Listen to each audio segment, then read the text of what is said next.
जय हिंद स्टूडेंट्स, कैसे हैं आप सभी। मैं उम्मीद करता हूं आप सभी बहुत अच्छे होंगे और 14 तारीख के लिए आप सबकी जो तैयारी है वो भी बहुत अच्छी चल रही होगी। ठीक है, आज कुछ बात मैं आप सबसे करने आया हूं। ठीक है, देखिए अब बहुत कम टाइम बचा हुआ है आपके एग्जाम के लिए। ठीक है, तो कुछ जो मैं आपकी मदद यहां से खड़े खड़े बैठे बैठे दूर दराज के बच्चों में कर सकूं वो मैं करना चाहूंगा। ठीक है, तो देखिए आज हम लोग बात करेंगे कि कुछ लास्ट मिनट टिप्स जो मैं आपको दे सकता हूं जो आपकी तैयारी में मदद कर सकें। बहुत कम समय में आपका लूंगा। ठीक है, तो देखिए सबसे पहली बात तो ये है, मुझे कुछ याद आ रहा है हमारे भारत के एक महान क्रिकेटर श्री सचिन रमेश तेंदुलकर जी की एक बात याद आ रही है। ठीक है, उन्होंने कैसे एक मैच में वो चीज सिखा दी जो आज भी हम लोग इंप्लीमेंट करते हैं अपनी लाइफ में, और अगर इंप्लीमेंट करें तो काफी कुछ अच्छा हो जाएगा।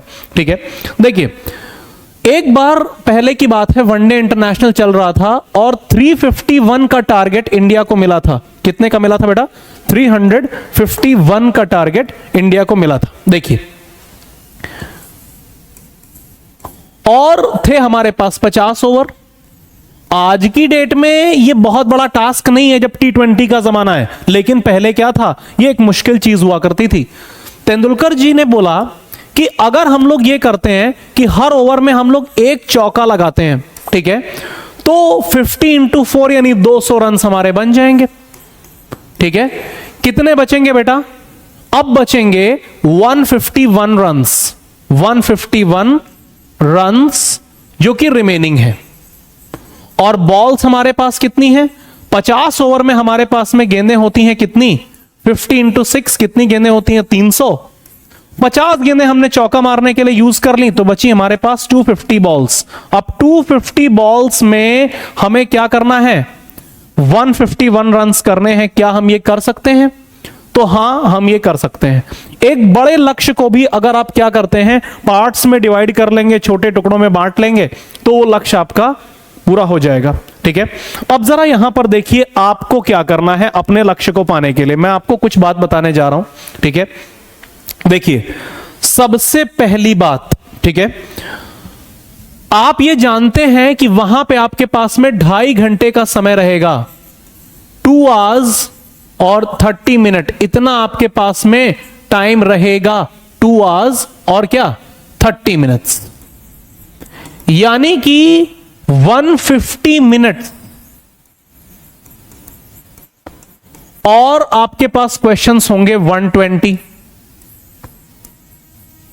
अभी मेरे पास में करीब कुछ दिनों पहले, मुझे याद है शायद 2 दिन पहले ही एक बच्चे का मैसेज आया, सर मैंने ये कर लिया है, कट ऑफ होने के लिए बहुत है या कुछ नया और भी करूं। तो मेरी एक बात सुन लें आप सब।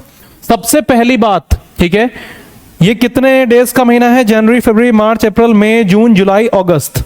31 दिन का महीना है, यानी 31 अगस्त तक आप थोड़ी बहुत नई चीजें पढ़ सकते हैं। ठीक है, एक आध चैप्टर 2 चैप्टर्स आप पढ़ सकते हैं, उसके बाद नया मत पढ़िएगा। ठीक है, उसके बाद में नया नहीं पढ़ना है किसी भी हाल में। 13 डेज बचे हुए जो हैं। अच्छा, 13 तारीख को भी, 13 सितंबर को भी ये मान के चलिए आप दिन में करीब 3 बजे तक अपनी पढ़ाई को पैकअप कर देंगे, तो आपके पास में दिन कितने बचते हैं 31 के बाद में? 12.5 दिन। अब सुनो, इसमें तुम्हें करना क्या है। कई बच्चे ऐसे होंगे जिनको यह नहीं पता होगा कि सवाल आपको लगाने कैसे। देखो एक काम करो, तुम 30 क्वेश्चन उठाओ, ठीक है, 30 क्वेश्चंस, और अपने पास में पहले दिन, या पहले दिन क्या सुबह के टाइम पे मान लो 50 मिनट का एक टाइमर सेट करो। ठीक है, स्टॉप वॉच लगाओ 50 मिनट का। हां, वाटर बॉटल रख के बैठना, ये मैं बता दे रहा हूं। ठीक है, 50 मिनट 30 क्वेश्चन ये करो बैठ करके। 50 मिनट और 30 क्वेश्चन ये करो बैठ करके। बात समझ में आ रही है आपको? ठीक, उसके बाद में फिर आप क्या करिएगा, 50 मिनट में 30 क्वेश्चन करने बैठिए। मान लेते हैं लेटस से आप 20 कर पाए, ठीक है, और उस 20 में आपके 15 सही निकले, मतलब 50% भी आपका स्कोर नहीं हुआ। आप जरा सोचिए, वहां पर तो आपको इससे भी ज्यादा फास्ट करना पड़ेगा। ठीक है, कैसे कर पाएंगे? ठीक है, लेकिन अगली बार जब आप फिर से करेंगे, ठीक है, अगले 30 क्वेश्चन मान लीजिए आपने 1 घंटे बाद फिर उठाए और आपने टाइमर सेट किया 50 मिनट का, ठीक है, आप पाएंगे कि अब की आपका दिमाग थोड़ा ज्यादा तेज चल रहा है। ठीक है, बात समझ में आपको आ रही है? यह तरीका है। 1 घंटे में 45 क्वेश्चन लेकर के बैठो और करो, ठीक है, टाइमर लगा के, ये बहुत जरूरी है। बात समझ में आपको आ रही है कि नहीं आ रही है इतनी? मेरे ख्याल से इतनी बात आराम समझ में आनी चाहिए। अच्छा, अगली बात अब सुनो। पेपर के पहले तुमको करना क्या है, 2.5 घंटे के 2.5 आवर्स के खुद से टाइमर लगा करके तुम्हें कम से कम 5 मॉक करने हैं, ठीक है, करना ही करना है। और सुनो, मॉक करने का तरीका अब मैं बता रहा हूं। क्या है मॉक करने का तरीका? बेटा मेरी एक बात मान जाओ, 120 क्वेश्चन जो आपके एग्जाम में आने वाले हैं, वहां तक पहुंचना अपने आप में थोड़ा कठिन हो जाता है। इसलिए ब्रेकडाउन वही सचिन तेंदुलकर जी वाली बात मैं आपको बताने जा रहा हूं, ठीक है। आपको करना क्या है कि पहले 1 घंटे में आपको पेपर के एंड तक पहुंचना है, पेपर के एंड तक आपको पहुंचना है, ठीक है। 1 आवर्स में आपको पहले 1 घंटे पेपर के एंड तक पहुंचना है। उसके बाद फिर आप क्या करेंगे, इस दौरान आप करेंगे क्या, जो जो इजी क्वेश्चन लगे उन्हें करते जाइए, जो जो आपको लगे डूएबल है, ठीक है, उनको आप एक सर्कल कर दीजिए, ठीक है, कि इन पे मैं बाद में आऊंगा, ठीक है, बात समझ में आई। और जो बिल्कुल नहीं समझ में आ रहे हैं उनको छोड़ दीजिए, ठीक है, पहले 1 घंटे पेपर के एंड तक। अगले दूसरा जो घंटा रहेगा, ऐसे लिख देता हूं, नेक्स्ट 1 आवर, ध्यान दीजिएगा, नेक्स्ट 1 आवर।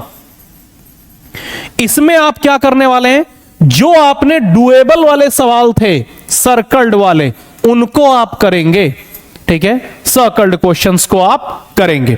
इतनी बात हर एक को क्लियर होनी चाहिए मेरे हिसाब से। फिर आते हैं 30 minute, last 30 minutes, last 30 minute याद रख लीजिए। इसमें पहले आप अपनी OMR को फिल करिए, ठीक है, सबसे पहला काम है। यहां जो कर चुके हो वो OMR में फिल कर लो, ठीक है। अब आपके पास इतना करने के बाद में बचेंगे करीब करीब 15 से 20 मिनट, ठीक। अगर आपने अच्छी तैयारी करी है, आपका बढ़िया स्कोर तो इसी में हो जाएगा। और यहां पर अब आप टाइम दीजिए उन क्वेश्चंस पे जो कि आपको नहीं आ रहे थे, नहीं आ रहे थे, वो क्वेश्चंस पे आप यहां टाइम दे दीजिए, ठीक है। तो आपका काम यहां पर थोड़ा बहुत हो जाएगा, मे बी आप थोड़े बहुत सवाल कर ले जाएं। ये काम आपको करना है, इतनी बात आपको माननी है ठीक से। अच्छा, अब आप मेरी अगली बात सुनिए। तो ये जब आप 5 मॉक लगाएंगे ना बेटा, तो आपको इसी तरह से लगाने हैं ये 5 मॉक जो मैंने आपको बताया है, ये मैं लिखे दे रहा हूं वे, ठीक है, ये तरीका है। अच्छा, नेक्स्ट बात, आप रिवीजन कैसे करें, ठीक है, रिवीजन कैसे करें आप, ठीक है। तो देखिए, रिवाइज करने का तरीका बेटा क्या होता है, वो पहली बात तो आपको पहले भी बताया गया है, ठीक है। उसके बाद में एक बार फिर से आपको रिवीजन का तरीका बताया जा रहा है, ठीक है। तो यहां पर थोड़ा सा आप ध्यान दीजिएगा कि हम लोग रिवीजन कैसे करें। देखिए बेटा, सबसे पहली बात तो ये, जैसा मैंने आपको बोल दिया, आप 31 के बाद में कुछ भी नया नहीं पढ़ेंगे, ठीक। यहां तक भी रिवीजन तो करते चलिएगा, लेकिन अगर कुछ नया छोटा मोटा टॉपिक देखना हो तो हाँ आप देख सकते हैं। अच्छा, अब जरा बात को सुनिए। कैलकुलस जो होती है बेटा, वो खतरनाक लगती है ज्यादातर बच्चों को, तो इसको बाद में थोड़ा सा देख लीजिएगा, ठीक है। या अगर आपने कैलकुलस अच्छे से पढ़ी हुई है तो नो प्रॉब्लम। जैसे कुछ बच्चे मुझे बताए कि सर 12th हमने किया है, 12th में कैलकुलस थी, हमारी 12th वाली कैलकुलस तैयार है, तो हम कैलकुलस को प्रायोरिटी देंगे। कोई दिक्कत नहीं है, ऐसा नहीं है कि बहुत ज्यादा उसमें कुछ है, ठीक है। तो ये बात पहली हो गई कैलकुलस वाली। अब उसके बाद में बारी आती है किसकी, जो मैं हमेशा अपने बच्चों से कहता हूं, मैंने पहले भी बोला है, डिटर्मिनेंट्स एंड मैट्रिसेस, ठीक है, ट्रिग्नोमेट्री, इजी पोर्शन बेटा सारे बोल रहा हूं, कोऑर्डिनेट ज्योमेट्री, ठीक है। ये 3 तो कर ही लो अच्छे से। अब उसके बाद में क्या है, क्वाड्रेटिक एक इजी चैप्टर है, कॉम्प्लेक्स एक इजी चैप्टर है। अगर पीएनसी प्रोबेबिलिटी आती है, बढ़िया बात है, कर लो। अगर स्टैट्स कर सकते हो, कर लो, ठीक है। उसके बाद में क्या बचता है, अगर तुम्हें 3D एंड वेक्टर्स आते हैं, इनको कर लो, ठीक है। बात समझ में आपको आ रही है? अब देखिए, ये लगभग हमने पूरी बेटा मैथ्स लिख दी है यहां पे, ठीक है, लगभग पूरी पूरी मैथ्स मैंने यहां पर लिखी दी है। ठीक है, तो अब डिपेंड ये करता है, मान लीजिए कोई बच्चा ऐसा है कहते सर कोऑर्डिनेट बढ़िया आती है, 15 से 20 सवाल तक मेरे यहां से हो जाएंगे, ट्रिग्नोमेट्री हमारी को अच्छी आती है, मान लीजिए हमें क्वाड्रेटिक कॉम्प्लेक्स डिटरमिनेंट मैट्रिसेस इतना आता है, तो बेटा 100 क्वेश्चन तो हो गए, सॉरी 100 नंबर तो हो ही गए। ठीक है, बात समझ रहे हो कि नहीं समझ रहे हो? तो अब ये तरीका है काम को करने का। देखो बेटा, प्लानिंग से काम करोगे हो जाएगा, प्लानिंग से नहीं करोगे, पूरी तरीके से कुछ भी उठा के कर दोगे, दिक्कत है। ठीक है, आप बात को समझ पा रहे हैं? ठीक है, मैं उम्मीद करता हूं कि आप लोग ढंग से पढ़ाई कर रहे होंगे। लगातार जो आपको ये रिवीजन का तरीका आपको बताया गया, ये आपको बताया गया है किस तरीके से आपको मॉक लगाना है, कैसे आपको वहां पे पेपर करना है, और ये आपको क्या बताया गया है उसके बाद में कि आपको किस डेट तक कैसे क्या कर लेना है। ठीक है, किस तरीके से आपको पहले छोटे छोटे लेवल पे मॉक लगाने हैं वो भी आपको बता दिया गया है। ठीक है, और ये आपको हमारे महान खिलाड़ी सचिन तेंदुलकर जी ने जो बोला था उस बारे में आपको बताया गया है। ठीक है, तो मैं उम्मीद करता हूं कि आप लोग बात को समझ पा रहे होंगे। ठीक है, और उसके बाद में बेटा क्या है कि फिर मैं आपसे मुलाकात करूंगा, जुड़ूंगा आप लोगों से जल्दी ही। कुछ अगर मेरे दिमाग में आएगा, कुछ अगर आप लोग कहना चाहते हैं कमेंट्स में डाल दीजिए, मैं जवाब दूंगा।